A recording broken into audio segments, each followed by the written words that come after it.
आजकल गारंटी का जमाना है राहुल जी। पहला सवाल महिकार सिंह जी, हिंदुस्तान हिंदी डेली से। माइक दीजिएगा।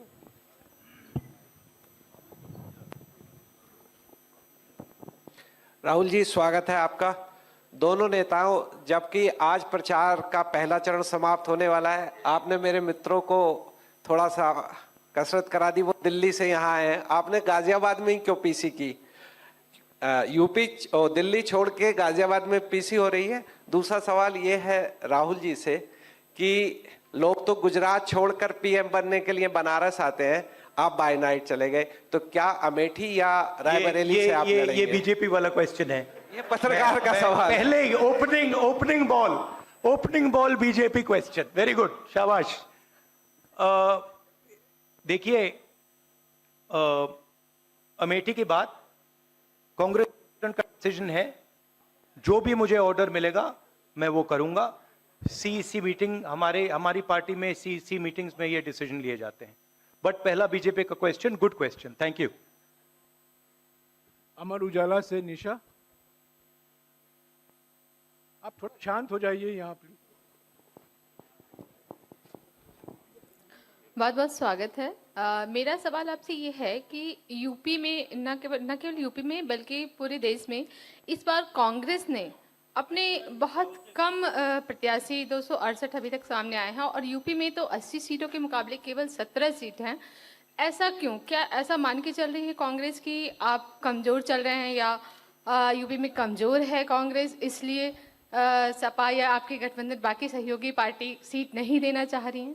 नहीं, हमने डिसीजन लिया है कि इंडिया गठबंधन चुनाव लड़ेगा और हमने सीट शेयरिंग की है और ओपन माइंडेड तरीके से, दिल खोल के हमने सीट शेयरिंग की है। हम चाहते हैं कि थोड़ी सी हम फ्लेक्सिबिलिटी दिखाएं और ओपन माइंडेड तरीके से हम चुनाव लड़ें। इसीलिए हमने स्पेस हम अपने पार्टनर्स को दी है, पर इसका कोई कमजोरी का मतलब नहीं है। पीटीआई से अनवर।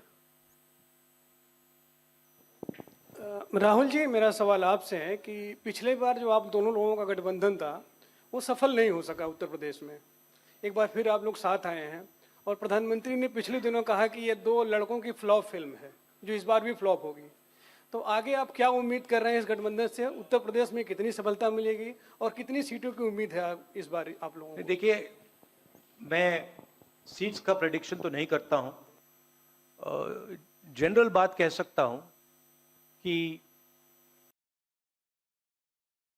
15-20 दिन पहले कि 180 से 180 तक जाएंगे, अब मुझे लग रहा है 150 तक जाएंगे। हर स्टेट में हमें रिपोर्ट मिल रही है कि हमारा चुनाव इंप्रूव कर रहा है और अंडर करंट है। जहां तक गठबंधन की बात है, यूपी गठबंधन की बात है, बड़ा पावरफुल गठबंधन है और बहुत अच्छा परफॉर्मेंस होगा हमारा उत्तर प्रदेश में। दैनिक जागरण से आदित्य त्रिपाठी। आप दोनों का बहुत बहुत स्वागत है। मेरा प्रश्न यह है कि उत्तर प्रदेश में एनडीए गठबंधन रोकने के लिए आपकी क्या रणनीति है? सॉरी, क्या? उत्तर प्रदेश में एनडीए गठबंधन को रोकने के लिए आपकी क्या रणनीति आप दोनों लोगों की?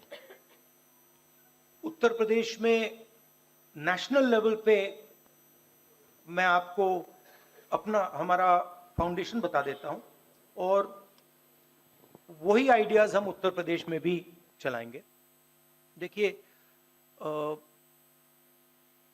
पिछले 10 सालों में नरेंद्र मोदी जी ने नोटबंदी करके, गलत जीएसटी लागू करके, और जो बड़े बड़े अरबपति हैं, अदानी जी हैं, उनका पूरा सपोर्ट करके जो रोजगार पैदा करने का सिस्टम था उसको उन्होंने कंप्लीटली खत्म कर दिया है। तो सबसे पहला काम जो रोजगार हिंदुस्तान के युवाओं को मिलना चाहिए उसको एक बार फिर स्ट्रेंथन करने का है। उसके लिए हमने अपने मैनिफेस्टो में 2-3 आइडियाज दिए हैं। एक आइडिया रेवोल्यूशनरी आइडिया है, राइट टू अप्रेंटिसशिप। तो जो अमीर घर के बच्चे होते हैं वो अप्रेंटिसशिप करते हैं, ट्रेनिंग मिलती है, पेड ट्रेनिंग होती है। तो हमने डिसाइड किया है कि हिंदुस्तान के उत्तर प्रदेश के सब ग्रेजुएट्स को, डिप्लोमा होल्डर्स को हम अप्रेंटिसशिप का अधिकार देंगे। जो भी अप्रेंटिसशिप करना चाहेगा उसको प्राइवेट सेक्टर में, पब्लिक सेक्टर में, सरकार में अधिकार मिलेगा, अप्रेंटिसशिप का अधिकार मिलेगा, ट्रेनिंग होगी और 1 लाख रुपए साल का, 8,500 रुपए महीने का उस युवा के बैंक अकाउंट में हम डालेंगे। और ये करोड़ों युवाओं के लिए हम अधिकार दे रहे हैं। इससे एक ट्रेन्ड मैन पावर तैयार होगा, प्राइवेट कंपनीज को भी इसका फायदा होगा, सरकार को भी इसका फायदा होगा, और एक प्रकार से युवाओं के लिए ये एक जॉब मार्केट में एंट्री का सिस्टम हो जाएगा। दूसरी चीज 30 लाख सरकारी रोजगार हैं जो नरेंद्र मोदी भर नहीं रहे हैं, वो वैकेंसीज हम युवाओं को देने जा रहे हैं। पेपर लीक की बात हुई है, उसके लिए हम कानून बनाएंगे, उसको हम खत्म कर देंगे। तो ये बात हुई युवाओं की।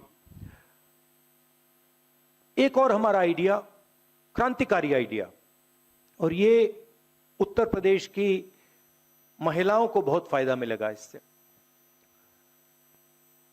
हर गरीब परिवार की हम लिस्ट बनाएंगे और हर गरीब परिवार में से हम एक महिला को चुनेंगे और उसके बैंक अकाउंट में महीने के 8,500 रुपए, साल के 1 लाख रुपए सरकार हर महीने बैंक अकाउंट में डालने जा रही है। किसानों की बात, किसान सिर्फ 2 चीजें मांग रहा है। नरेंद्र मोदी से 10 साल मांगा, हमें सही दाम दिलवा दीजिए, और जैसे आपने 16 लाख करोड़ रुपए, मतलब 24 साल का मनरेगा आपने अदानी जैसे लोगों का माफ किया, वैसा ही आप हमारा भी माफ कर दीजिए। और नरेंद्र मोदी मना करते हैं, उन पर फायरिंग करवा देते हैं, उनको डरा देते हैं। तो हमने लीगल एमएसपी का निर्णय ले लिया है। हिंदुस्तान में पहली बार लीगली गारंटीड एमएसपी होगी और हम उनका, किसानों का कर्जा माफ करने जा रहे हैं। यही मेन मुद्दे हैं चुनाव में। बीजेपी का मैनिफेस्टो देखेंगे तो उसमें आपको उसका जो फाउंडेशन है, 2 चीजें हैं। एक कि वो शायद 10-15 साल बाद ओलंपिक गेम्स इंडिया लाएंगे, और दूसरा 1 या 2 व्यक्तियों को वो चांद पे पहुंचा देंगे। तो ये बेसिकली चुनाव चल रहा है। शुक्रिया राहुल जी।